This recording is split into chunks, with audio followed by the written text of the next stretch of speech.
Imagine you've got this first aid kit. You know the one, right? The classic red box sitting under the bathroom sink. Oh, yeah, totally. Right. So you reach into it because you've got a cut and you pull out a bandage and it looks completely normal. I mean, it's wrapped in the usual sterile paper. It feels like a bandage. It even smells like one. Just your standard everyday bandage. Exactly. But the moment you put it on, instead of protecting the wound, it actually contains this like toxin. It makes the cut deeper, much more painful, and somehow through some bizarre chemical reaction, it convinces your brain that you are the one who caused the infection in the first place. Wow. I mean, that is just a terrifying concept. Right. Because the very mechanism designed and, trusted for healing is just fundamentally repurposed to inflict harm. And that exact dynamic is what we are exploring in today's deep dive. We are looking at a deeply unsettling phenomenon that is honestly happening all around us, which is the hijacking of mental health language. Yeah, it's incredibly prevalent right now. It really is. So our source material today is this brilliant, biting, satirical novel. It's called The Therapy Speak Weapon: How I Gaslight Using Psychology Terms. Such a good title. I know, right? And it's written by a pseudonymous author who goes by manipulative attachment theory, which is great. So the mission for this deep dive is to really explore how the beautiful clinical vocabulary of healing, words meant to foster connection and self-awareness, how that language is being weaponized to avoid accountability and manipulate others. Yeah, and the author uses this satirical lens to really hold up a mirror to a very real, very pervasive cultural shift. We're looking at a system where vocabulary basically replaces actual virtue. Right, because whether you've been casually scrolling through Instagram or like trying to navigate a tricky friendship or just figuring out how to split a dinner bill without starting World War III. We've all been. Exactly. You have almost certainly encountered this exact type of weaponized language out in the wild. So we're going to give you a roadmap to spotting the difference between genuine healing and just the mere performance of it. So, okay, let's unpack this. Before we look at the human wreckage left behind by the book's main character, this woman named Sage Marlowe, we first have to, decode her specific vocabulary. Okay, yes. We have to start with the vocabulary. Right, because the book provides this incredible glossary of weaponized wellness language. And starting there is crucial because for a character like Sage, language really is her primary weapon. I mean, the glossary brilliantly contrasts the actual clinical definitions of therapeutic terms with Sage's highly self-serving translations. So true. Let's look at the concept of a boundary. Oh, yeah. Because in the real world, an actual boundary is just a limit you set on your own behavior, to protect your well-being. It's an internal fence. Right. Like saying, I need advance notice before people come over, otherwise I won't answer the door. Or, if you yell at me, I will leave the room. It's entirely about what you will do in response to a situation. Exactly. But Sage's version of setting a boundary operates on a completely different mechanical level. Oh, totally different. For her, a boundary is a unilateral demand used to control someone else's behavior. It essentially ensures she never has to experience even momentary discomfort. Give me an example of how she uses it. So, for instance, she sets a boundary that her partner isn't allowed to mention money, chores, or her exes. Wow. Yeah. And if her partner violates this arbitrary rule, Sage claims she is being violated or harmed. That is wild. It is. It flips the psychological concept entirely on its head. A tool for self-protection is basically reverse-engineered into a tool for coercion. I mean, it's emotional copyright infringement. She's taking these protected, well-meaning labels created by the psychological community and just slapping them onto incredibly toxic, controlling behavior to make it look legitimate. Emotional copyright infringement, I like that. Thanks. And it doesn't stop with boundaries, right? Like when Sage says, I'm protecting my peace, what she actually means is that she is fleeing any sort of consequences. Oh, absolutely. If she does something objectively wrong, like, I don't know, crashing a friend's car, blowing shared rent money, she frames the act of avoiding that difficult adult conversation as self-care. Yeah, and then there's the phrase, I need you to hold space for me. Oh, boy. Right. Clinically speaking, holding space means creating a supportive, non-judgmental environment for someone to process difficult emotions. It's a really beautiful concept of mutual presence. Yeah, a healthy thing. Exactly. But in Sage's glossary, holding space Translates to basically, you must sit in absolute silence while I monologue for 45 minutes. Sounds exhausting. It is, and you may not share your own feelings, and you were expressly forbidden from questioning my version of events. Because she operates in what the book literally calls the Supreme Court of my feelings. Yes, and in this court, objective reality is entirely dismissed. On. Facts, timelines, basic logic just thrown out the window. If someone catches Sage in a documented factual lie, she simply replies, well, that's not my truth. Her truth. Oh my God. Right. She literally dismisses the concept of objective reality as a colonial construct or something inherently patriarchal. Right, right. And if a friend gets understandably angry about her erratic behavior, she pathologizes that normal human reaction. She'll look at completely justified anger and say, wow, you're really triggered right now. You need to examine why my truth makes you so unsafe. Okay, I have to push back here, though. Yeah. Looking at how incredibly calculated this all is, Yeah. does someone like Sage actually believe her own spin? Like, is she drinking her own Kool-Aid, or is she consciously rubbing her hands together like a cartoon villain, knowing it's all a massive lie? That is such a good question. It really raises an important point, and the answer gets to the very core of why this behavior is so destructive. The genius of this manipulation is how it exploits empathy. And it usually stems from this bizarre mix of profound self-deception and, well, opportunistic manipulation. So on a subconscious level, the manipulator's ego is so fragile, it just cannot tolerate the shame of being wrong. So they literally can't handle it. Right. Their brain instantly rewrites the narrative to make them the victim. But on a conscious level, they know exactly which buzzwords will invoke authority. Oh. Like when Sage says, you're activating my father wound. Oh, that's so manipulative. Right. It creates an immediate, impenetrable smoke screen. Yeah. For the person on the receiving end who generally loves them and considers themselves a supportive person, it is incredibly disorienting. Yeah, because nobody wants to be the monster who invalidates a friend's father wound. Exactly. The manipulator uses the language of ultimate vulnerability to maintain absolute dominance. And that parasitism is perfectly illustrated by the people on the receiving end. Like, let's look at the hostage ecosystem as the book frames it. Because this language doesn't work in an empty room, right? It requires partners and enablers. A successful parasite always needs a host. Let's talk about Sage's boyfriend, Leo. Oh, poor Leo. Oh, Leo. He is a 32-year-old software engineer. He is highly logical, emotionally intelligent, he pays the bills, and he is currently being driven completely out of his mind. There's this one incredible scene where Sage takes $2,400 of their shared rent money from a joint account without telling him. And she spends it on a Tulum nervous system reset retreat and a subscription box of womb wellness products, correct? You guessed it, womb wellness products. Whoa. So Leo, understandably panicking, asks where the rent money went, pointing out the very objective fact that they are going to get evicted. Which is a very real problem. Very real. But Sage immediately deploys her arsenal. She offers zero apologies, none. Instead, she accuses Leo of financial abuse merely for demanding to know where the money went. Classic deflection. Yeah. She tells him that calling it our money is a capitalist construct, and that his focus on the missing rent is just a capitalist trauma response rooted in his immigrant family's scarcity mindset. What's fascinating here is the underlying psychological architecture of her deflection. The author is giving us a textbook demonstration of a clinical concept known as DARVO. Wait, D-A-R-V-O. Spell out how that actually works in the brain. What does that mean? Sure. It stands for deny, attack, and reverse victim and offender. Deny, attack, reverse victim, and offender. Okay. Yeah, it is a highly documented, incredibly effective manipulation strategy. First, Sage denies the behavior or its impact. You know, the money isn't gone. It was an investment in her nervous system. Right. Then she attacks the person confronting her, accusing Leo of financial abuse and mocking his family's immigrant background. Which is just so low. It's awful. And finally, she reverses the roles completely. By the end of the conversation, Sage is the wounded victim who needs support, and Leo, who literally just wanted to pay the landlord, is cast as the abuser. Mechanically, DARVO works because it induces severe cognitive overload. Cognitive overload, meaning Leo's brain just, like, blue screens. Essentially, yes.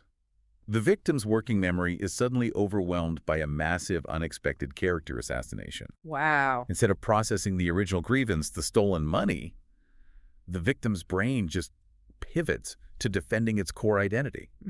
Leo is now panicked, trying to prove he isn't financially abusive, entirely forgetting that the rent is still missing. That is terrifying. And we see her do the exact same thing to her friends. Like, she has this friend, Mara, who is the classic anxious people pleaser. Sage borrows Mara's brand new West Elm couch just to align the energies in her living room, of course. Of course, naturally. So 16 months go by. 16, Sage still has the couch. Finally, the friend group stages a brunch intervention. I love the brunch intervention scene. It's so good. Yeah. They sit her down, and Mara very gently asks for the couch back and maybe the $300 Sage owes her. And Sage instantly flips the script. She gets loud. She starts crying. She says she feels unsafe in this container. She accuses them of a coordinated toxic attack because they are threatened by her growth. She literally says, "I'm protecting my peace," grabs her bag, and walks out, leaving them with the brunch bill. Right, because interventions rely on one fundamental assumption, that the subject actually has a capacity for shame. Oh, wow. Yeah. The friends expect Sage to feel embarrassed about keeping a couch for a year and a half. When she responds with aggressive victimhood instead, it just completely shatters their expectations. It's like playing a board game where your opponent constantly changes the rules mid-play, moves their pieces wherever they want, and then diagnoses you with an anger management issue when you get frustrated. That is a perfect analogy. But I really struggle to understand Leo and Mara here. Like, Leo is a smart software engineer. Mara is an educated professional.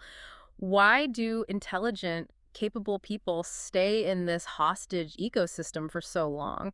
It's because the erosion of reality is so gradual, and it specifically targets their best qualities. Really? How so? Well, the manipulator uses Darvo to slowly chip away at your trust in your own perception. They use therapeutic jargon to make you feel like your perfectly normal reactions are actually symptoms of your own unhealed trauma. Oh, that makes sense. If you are a conscientious, empathetic person, your default setting is to look inward when someone says you've hurt them. Right. You want to be a good person. Exactly. Yeah. You ask, wait, am I being controlling? Do I have a scarcity mindset? The manipulator relies entirely on your willingness to self-reflect, exploiting your good faith, until you are the one sitting awake at 2 a.m. Googling, am I the narcissist? Which Leo literally does in the book. He does. He takes an online personality quiz in the middle of the night. It's heartbreaking. But wait, if she's leaving this massive trail of destruction, where is she getting this armor? Like, how is she learning the cheat codes to justify this behavior? Here's where it gets really interesting. We have to move from the brunch table to the therapist's couch. Yeah, this is perhaps the most chilling section of the source material. We actually see how a manipulator weaponizes therapy against the therapist. It's like sending a hacker to a cybersecurity boot camp. I mean, they don't go to get fixed, they go to learn how to hack better, to learn the most up-to-date terminology to bypass the firewalls. That's exactly what happens. The book contrasts a few different therapists to show how this works. First, we meet Clara. Clara is 28, fresh out of grad school, deeply earnest, and desperately wants to heal the world. Sage essentially auditions Clara and immediately sets the trap. Yeah. She feeds Clara this highly curated narrative about how her ex-therapist was patriarchal and how Leo is financially abusive and slams cabinets. And Clara falls right into the trap. Yeah. Because she is applying a foundational therapeutic tool called unconditional positive regard, which was popularized by psychologist Carl Rogers. Right. It's the idea that a therapist should offer complete support and acceptance of a client, no matter what they say. It was originally designed to help neurotic, self-blaming patients feel safe enough to open up. Which is great for them. But when you apply unconditional positive regard to a highly manipulative individual, you aren't creating safety. You are handing them a loaded weapon. Because Clara sees a distressed woman questioning if she's the problem, and Clara, just trying to be a good therapist, says the phrase that becomes Sage's ultimate shield.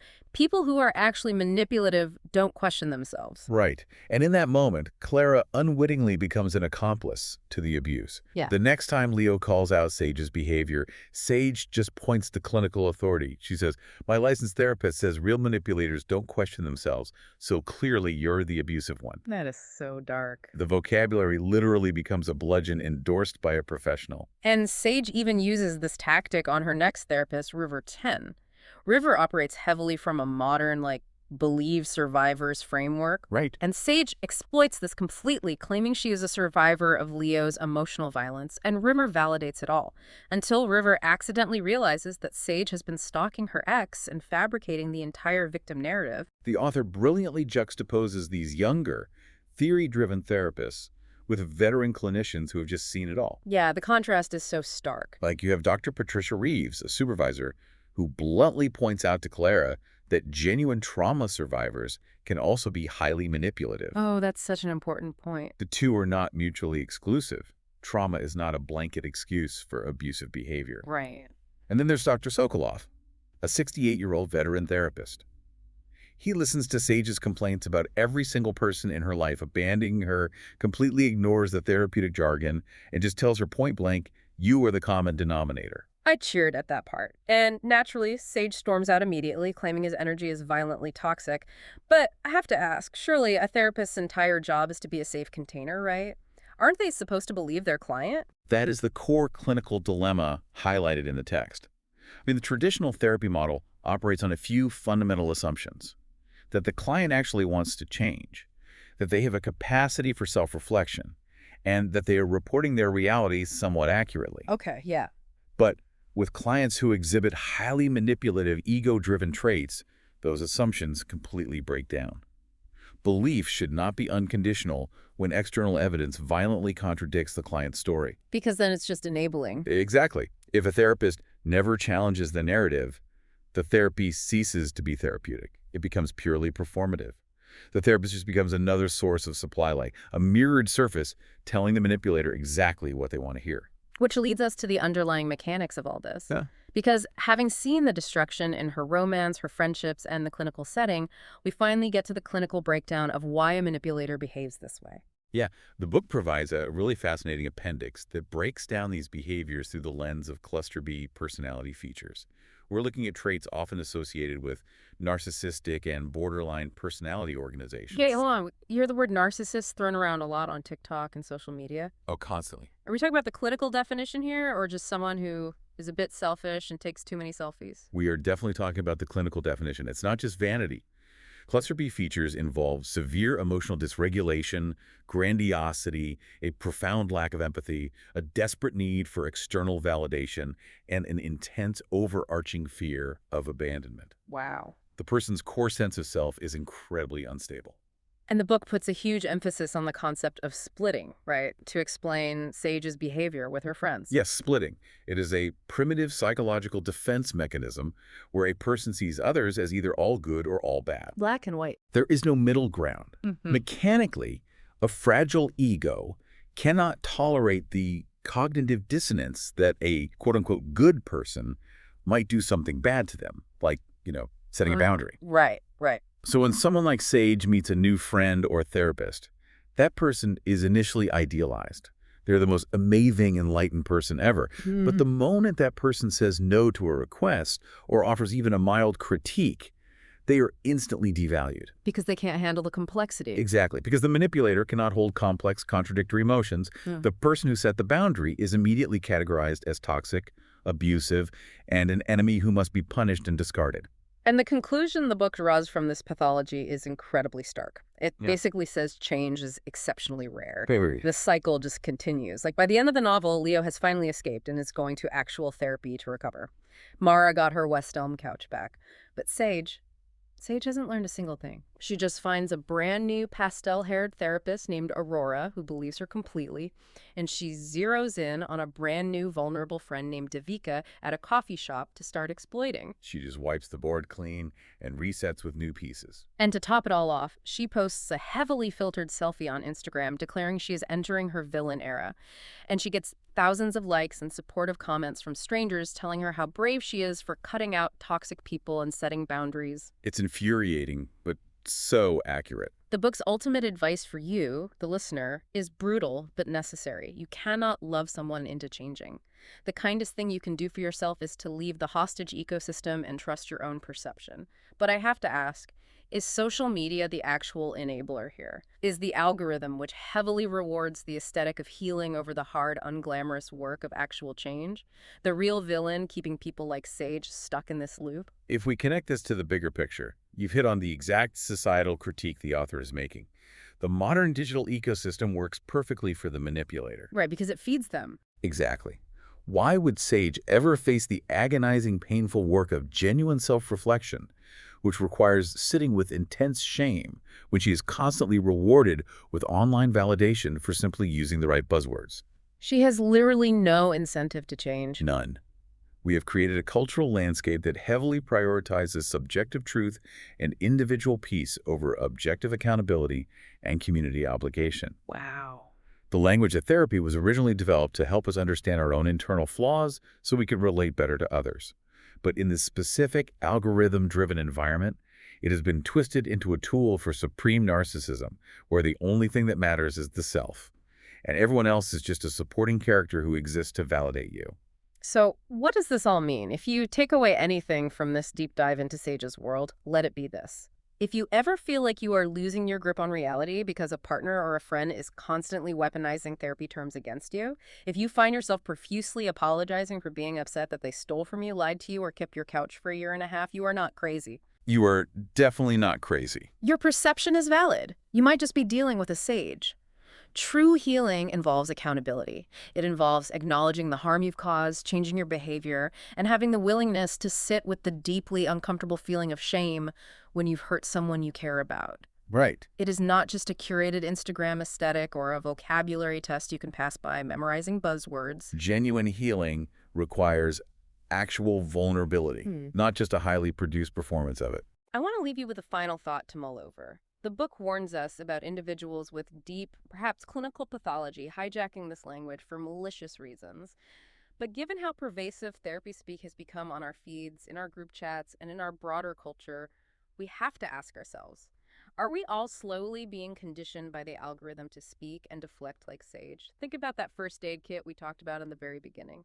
Are we accidentally pulling out the toxic bandage for our own minor everyday conflicts? Think about that the next time you find yourself drafting a text message about protecting your peace, when really you might just be trying to avoid an uncomfortable but entirely necessary conversation.